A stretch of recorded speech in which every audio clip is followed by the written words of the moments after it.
Hello everyone, स्वागत है आप सभी का ग्रेविटेशन की सीरीज़ की तीसरी पार्ट में। इसके प्रीवियस वीडियोस में हम लोग ग्रेविटेशन के बारे में जाना था, उसका डेफिनेशन जाना था और उसके लिए इक्वेशन भी डेराइव किए थे। आज हम लोग उसके आगे पढ़ने वाले हैं। आगे बढ़ने से पहले बता दूं, अगर आप अनअकैडमी प्लस पर इंडिया के बेस्ट एजुकेटर्स के पास और भी वेरियस सब्जेक्ट्स लाइव पढ़ना चाहते हैं तो आप मेरे इस रेफरल कोड का इस्तेमाल कर सकते हैं, जिसमें आपको 10% का डिस्काउंट मिल जाएगा, राइट। और आप मुझे अनअकैडमी पे फॉलो कर सकते हैं। मोशन चैप्टर के लिए एक फुल कोर्स मैं बनाया हूँ अनअकैडमी पर, बिल्कुल फ्री ऑफ कॉस्ट, आप उसको देख सकते हैं। और अगर आप इस वीडियो का पीडीएफ पाना चाहते हैं तो आप मुझसे टेलीग्राम से भी जुड़ सकते हैं। टेलीग्राम का और अनअकैडमी का दोनों का लिंक आपको वीडियो के डिस्क्रिप्शन में मिल जाएगा। आज हम लोग क्या क्या सीखने वाले हैं, पहले हम लोग जानेंगे यूनिवर्सल लॉ ऑफ ग्रेविटेशन का इंपॉर्टेंस क्या है, फिर हम लोग मुक्त पतन यानी फ्री फॉल जानेंगे, और फाइनली हम लोग जानेंगे ग्रेविटेशनल एक्सेलरेशन जो है इसका वैल्यू कितना होता है और इसको कैसे कैलकुलेट किया जाता है। यूनिवर्सल लॉ ऑफ ग्रेविटेशन जो है इसका क्या क्या इंपॉर्टेंस है पहले हम लोग जान लेते हैं। देखिए, अर्थ पे जो हम लोग टिके हुए हैं यानी कि बंधे हुए हैं, अर्थात कि अर्थ पे हम लोग बिल्डिंग्स बना रहे हैं, अर्थ पे हम लोग चल रहे हैं, अर्थ पे हम लोग कार चला रहे हैं, तो ये एक फोर्स ऑफ अट्रैक्शन है between the objects and the earth. तो ये ग्रेविटेशन ही इसको क्लैरिफाई किया, इसको डिफाइन किया। और क्या है, जो मून का मोशन है अराउंड द अर्थ, ये भी ग्रेविटेशन से ही क्लैरिफाई हो पाया। मून तो क्या हो गया, एक नेचुरल सैटेलाइट, और भी आर्टिफिशियल सैटेलाइट्स भी हैं जो अर्थ के चारों ओर रोटेट कर रही हैं। तो ये सारा ग्रेविटेशन से ही संभव हो पाया, राइट। और भी प्लैनेट्स हैं अर्थ के अलावा जो कि सन के चारों ओर मोशन करते हैं, तो ये सारा क्या है, ग्रेविटेशन का ही देन है। ग्रेविटेशन नहीं होता तो हम इसका कल्पना तक नहीं कर सकते हैं। और समंदर पे जो लहरें आते हैं, टाइड्स, वो भी सन और मून की पुल की वजह से ही है। सन और मून की ग्रेविटेशनल अट्रैक्शन के कारण ही है। मून चूँकि अर्थ के नज़दीक है तो मून का ग्रेविटेशन पुल का ज़्यादा इफेक्ट पड़ता है टाइड्स पर सन की तुलना में। सन का भी पड़ता है लेकिन उतना नहीं जितना कि मून का पड़ता है, राइट। तो ये सारा चीज़ जो है ग्रेविटेशन से ही पॉसिबल हो पाया। अब बात करते हैं फ्री फॉल का। अच्छा, मान लीजिए आपको एक बिल्डिंग से गिरा दिया जाए तो कैसा रहेगा? ओह नो, बहुत बुरा होगा। आपको नहीं गिराते हैं। मान लेते हैं कि एक बिल्डिंग है और उस बिल्डिंग से कोई गेंद को गिराते हैं फ्रीली। जब वो गेंद बिना किसी रोक टोक के सीधा सीधी अर्थ सरफेस पे आके गिरेगा, तब हम लोग क्या कहेंगे कि ये फ्री फॉल है। यानी कि जब कोई ऑब्जेक्ट्स सिर्फ और सिर्फ ग्रेविटेशन पुल के कारण कोई सर्टेन हाइट से अर्थ सरफेस से आके टकराएगा, तब हम लोग उसको क्या कहेंगे कि ये ऑब्जेक्ट जो है इसका फ्री फॉल हुआ, राइट। तो फ्री फॉल होते वक्त ऑब्जेक्ट का कोई डायरेक्शन में तो चेंज नहीं होता है। ऑब्जेक्ट को इस हाइट से रिलीज किए, वो सीधा आकर के यहाँ पर गिरा, तो डायरेक्शन में तो चेंज नहीं होता है, लेकिन उसके वेलोसिटी में चेंज होता है, क्योंकि अर्थ लगातार उसको अट्रैक्ट कर रहा है। तो इस जो वेलोसिटी में चेंज होता है, इसको हम लोग क्या कहते हैं? इसको हम लोग एक्सेलरेशन कहते हैं। हम लोग मोशन चैप्टर में पढ़े हैं कि चेंज इन वेलोसिटी को ही हम लोग क्या कहेंगे? एक्सेलरेशन, ठीक है। तो इसीलिए ये एक नया टर्म कॉइन हुआ जिसको हम लोग क्या कहते हैं? Gravitational acceleration. इसको हम लोग स्मॉल जी से डिनोट करते हैं। अब जो ग्रेविटेशनल एक्सेलरेशन है इसको कैसे निकालेंगे ये जान लेते हैं।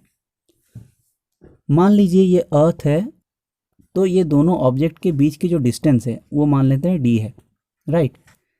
यहाँ तक होगा क्योंकि सेंट्रल फोर्स है, तो इस यहाँ से यहाँ तक, राइट। तो हम लोग पहले पढ़े हैं फोर्स क्या होता है, मास इनटू एक्सेलरेशन।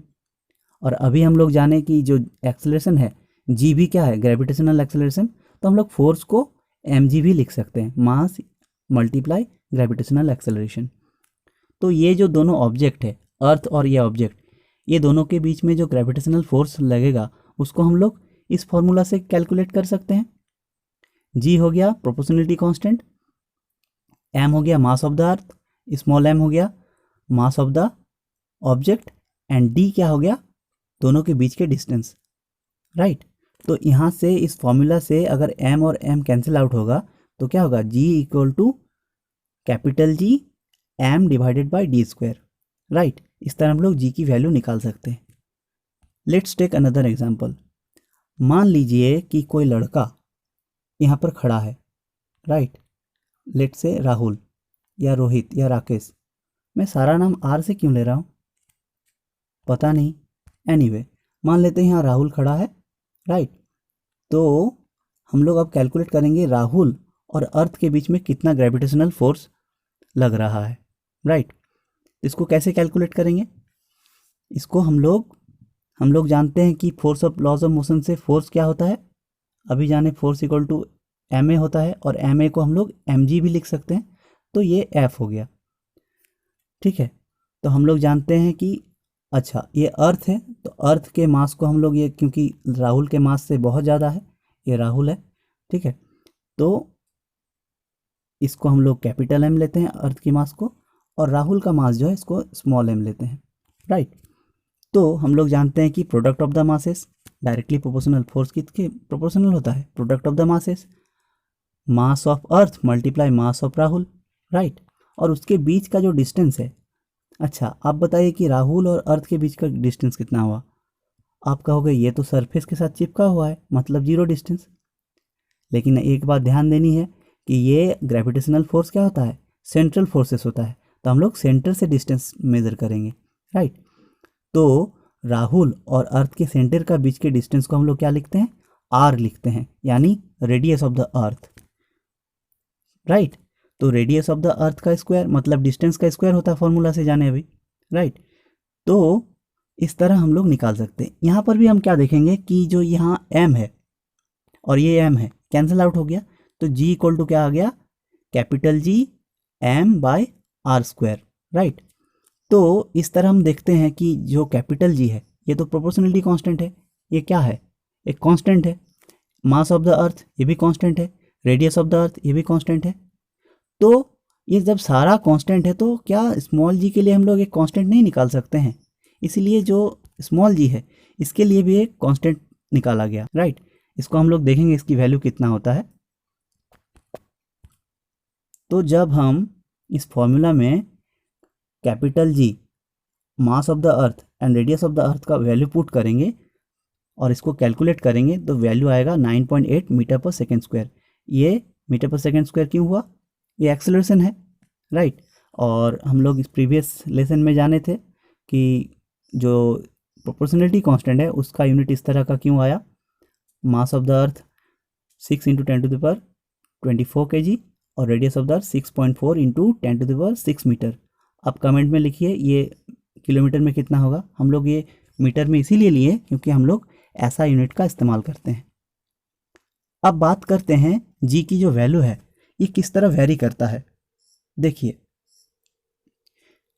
हम लोग जानते हैं कि अर्थ जो है हमारा वो पोल्स पे थोड़ा फ्लैट है और इक्वेटर पे थोड़ा चौड़ा है, यानी कि अगर सेंटर से हम पोल का डिस्टेंस यानी रेडियस मेज़र करेंगे और सेंटर से अगर इक्वेटर का रेडियस मेज़र करेंगे तो दोनों में अंतर आएगा। पोल तक का डिस्टेंस क्या हो जाएगा, कम होगा, और इक्वेटर तक का डिस्टेंस क्या होगा, ज़्यादा होगा।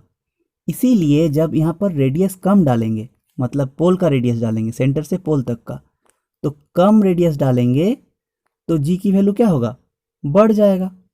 कोई ऑब्जेक्ट को जब हम कम वैल्यू से डिवाइड करते हैं तो उसका वैल्यू बढ़ जाता है, राइट। उसी तरह जब हम इस फॉर्मूला में यहाँ तक का रेडियस डालेंगे सेंटर से इक्वेटर तक का रेडियस, तब जी का वैल्यू घट जाएगा। यानी कि अर्थ सरफेस पे अगर पूछा जाए कि जी की वैल्यू कहाँ वेरी करता है, कहाँ मैक्सिमम कहाँ मिनिमम होता है, तो आप कहोगे कि पोल्स पे मैक्सिमम होता है और इक्वेटर पे मिनिमम होता है, राइट।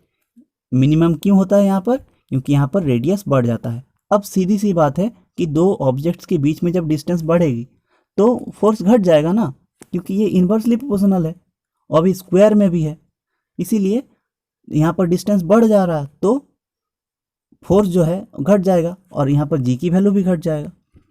उसी तरह पोल्स में होता है मैक्सिमम और इक्वेटर पे मिनिमम, राइट। और एक बात बता दूं कि अगर आप अर्थ सरफेस से नीचे आओगे, ये अर्थ सरफेस है, अर्थ सरफेस से अगर आप नीचे आओगे फिर भी जी की वैल्यू घटेगा, अगर अर्थ सरफेस से आप ऊपर की तरफ जाओगे फिर भी जी की वैल्यू घटेगा। आप कमेंट सेक्शन पे बताइए कि ऐसा क्यों होता है। और एक मज़ेदार बात बता दूं आपको कि अगर अर्थ का जो रोटेशनल स्पीड है, ठीक है, इसको अगर बढ़ा दिया जाए और घटा दिया जाए, इस पर भी जी का वैल्यू बढ़ता और घटता है। ऐसा क्यों होता है देखिए, और कब बढ़ता कब घटता ये भी बताता हूँ। मान लीजिए कि आप बरसात में छतरी लेके जा रहे हैं और बारिश के बूंदे आपके छतरी से होकर, जो स्पोक है उसमें से होकर गिर रहा है। अगर आप छतरी को थोड़ा सा घुमाओगे तो बारिश की बूंदें दूर जाके गिरेगी, राइट। अगर आप थोड़ा धीरे घुमाओगे थोड़ा नज़दीक गिरेगा। जो रोटेशनल स्पीड है उसको घटा दिया जाता है तो जी की वैल्यू बढ़ जाता है, क्योंकि तब सेंटर की ओर फोर्स बढ़ जाता है, यही है, एक्सेलरेशन बढ़ जाएगा, राइट। और एक बात बता दूं, अगर आप जो धरती की जो अभी वर्तमान चाल है इसका कोणीय चाल अगर और भी 17 टाइम्स आप बढ़ा दो, ठीक है, तो क्या होगा, तो इक्वेटर पे जो भी ऑब्जेक्ट्स हैं वो वेटलेस फील करेगा, भार शून्य हो जाएगा, राइट। है ना मज़ेदार बात। ठीक है, thank you for watching. If you enjoyed this video please like, please comment if you have any doubt, query or suggestion, and share this video with your friends and classmates, cause sharing is caring. Thank you once again.